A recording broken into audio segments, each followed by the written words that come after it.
malalaki ang katawan ng manok ng kaibigan ko na nagwi-wet feeding. Kumpara sa mga manok ko, mas mabilis ba talaga magpalapad ang wet feeding o kulang ang pinapakain ko? Wet feeding.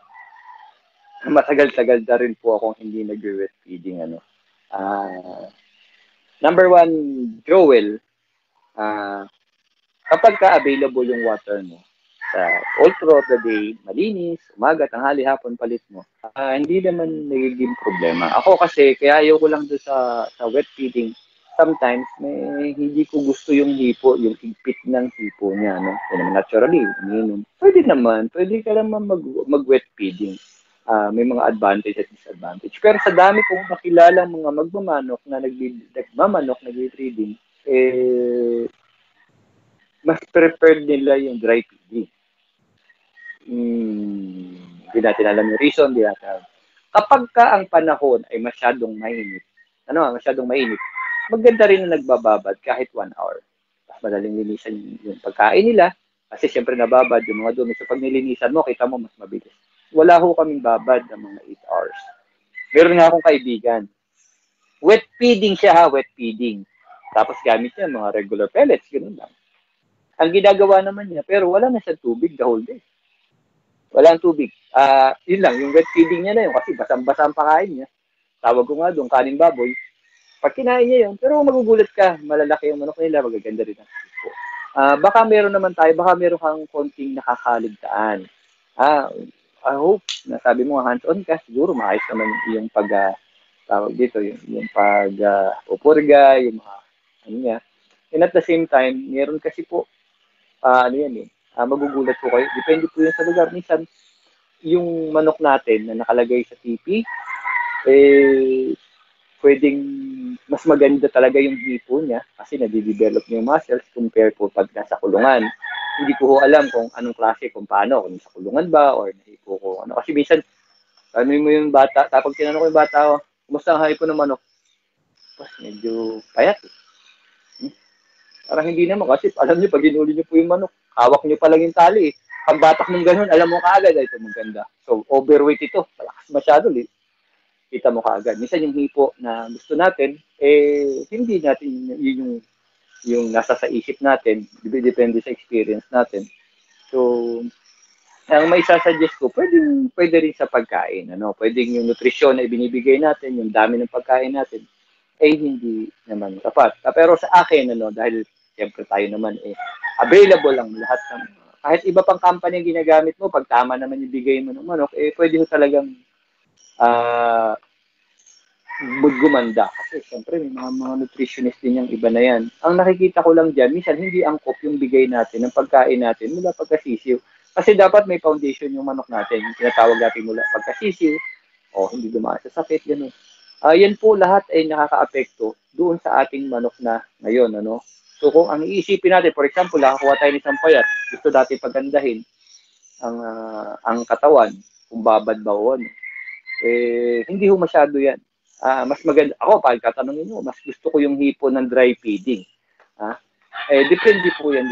Kasi tayong mga sabongero, tayo yung mga tinatawag ng mga scientifico, tayo po mahilig talaga magkaroon ng sarili nating mixing, di ba? Isa nga, nagtanong sa akin, ang pinapakain mo sa inahin mo ng engineer na pinapaitog, GMP4, gano'ng kadami ang mais? Wala na po. Kasi pag yan po nilagyan ko ng mais, pinapaliwanag ko, naiba na naman yung formula nito. Kaya ngayon may formula. Kung mapapansin ninyo, for example, yung stag developer natin, yan ay 18% ng crude protein. Pag nilagyan mo yan ng concentrate, depende sa concentrate mo. Kasi tinatanong nila minsan, ano magiging kalalabasan? Depende sa concentrate mo. Merong concentrate na around 14.5% crude protein, 16, may 12 na, may 11. Depende po yan sa ilalagay mo. Depende sa dami. So, ang dami yung pwedeng kalalabasan. Ang only pwede ko lang masabi, like stag developer, ayan, 18. Pero kapag hinaluan mo, pwedeng iba na.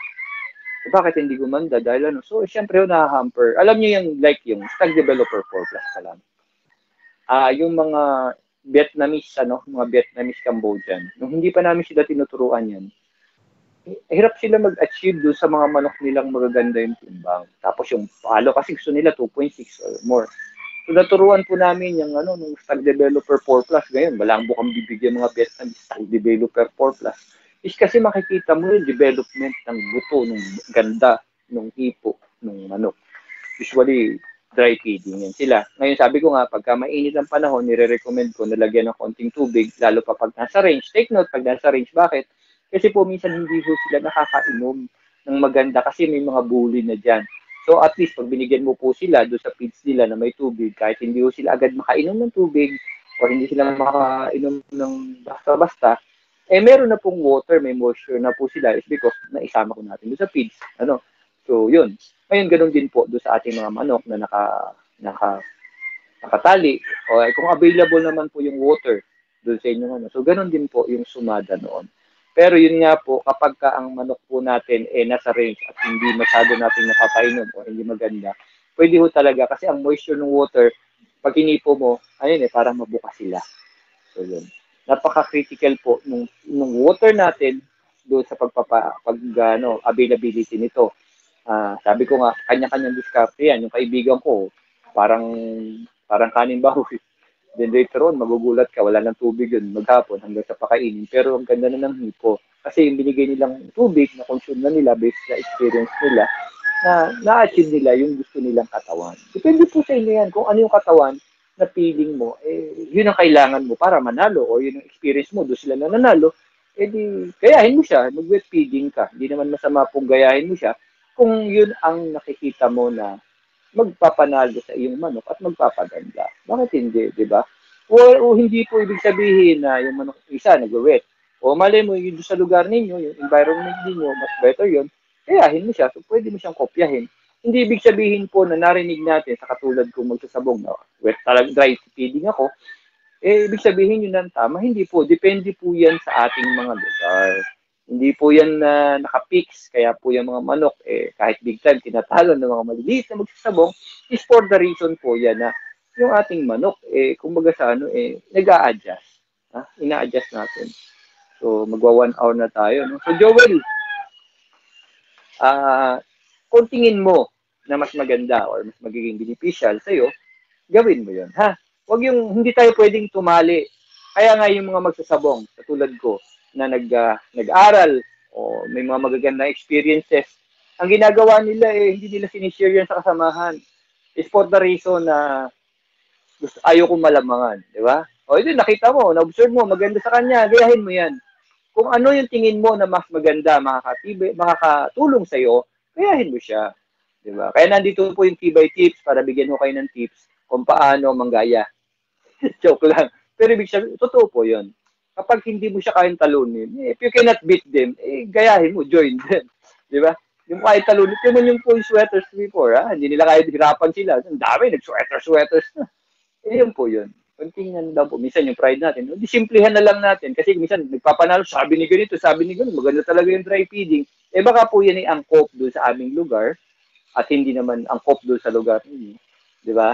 O minsan hindi ka nagpapainom masyado ng manok, di ba? Dahil may trabaho ka, o di gayahin mo siya, para at least yung manok mo, meron na kumbaga meron na siyang foundation na water sa umaga. Kaya maganda. Di ba mga kasabong? So tayo po ay magkakaroon muna ng isang patalastas.